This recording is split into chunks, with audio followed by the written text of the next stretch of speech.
Les tendances du marché immobilier français à la frontière suisse, c'est parti. Première tendance, une augmentation des prix. On se rend compte d'année en année que les prix augmentent sur l'immobilier. Et si vous regardez sur du plus long terme, sur du 5 ans ou 10 ans, pour certains biens, les prix ont même carrément doublé. Deuxième tendance, une demande en hausse. Il y a de plus en plus de personnes qui rejoignent cette partie proche de la frontière justement pour pouvoir obtenir un boulot en Suisse et le marché immobilier se ressent. Il y a de plus en plus de demandes pour des logements dans cette partie de la France.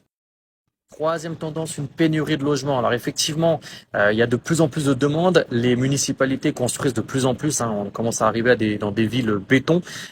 Mais malgré ça, malgré le fait qu'il y a de plus en plus de logements qui se construisent, il y a quand même toujours une pénurie et beaucoup de gens qui galèrent à trouver un logement, tout simplement parce qu'il n'y en a pas assez pour tout le monde. Quatrième tendance, un marché stable. Effectivement, si vous avez envie d'investir dans l'immobilier en France et d'être dans un marché où justement vous allez chaque fois trouver des locataires, faire en sorte que votre bien puisse prendre de la valeur, etc.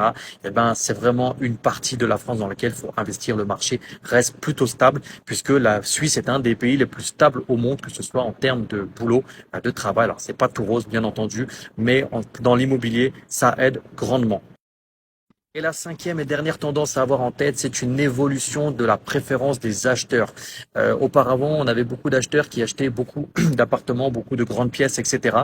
Et ça a bien changé juste après le Covid. Les gens se sont rendus compte que les grosses surfaces les intéressaient moins et qu'à ce prix-là, ils pouvaient avoir souvent, en sortant un petit peu plus de certaines villes, obtenir justement plutôt des maisons avec un rez-de-jardin, etc. Ou alors être en rez-de-chaussée avec un rez-de-jardin, etc. dans certains immeubles. Et ça a grandement faciliter la vente de ces biens au détriment justement des grandes surfaces, les T4, T5, T6, qui intéressent moins les familles. Par contre, pour les investisseurs, c'est très intéressant parce qu'il y a moins de gens qui se positionnent sur ce type de biens.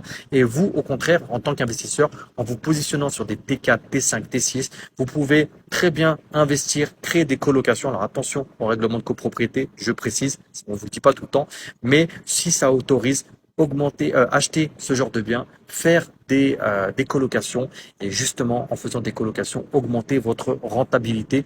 Et il y a énormément de demandes pour des colocations parce que, encore une fois, numéro 3, il y a de la pénurie de logements. Voilà, c'est tout. On se retrouve dans une prochaine vidéo. N'hésitez pas à vous abonner et à nous suivre sur notre compte TikTok. On se dit à bientôt. Ciao.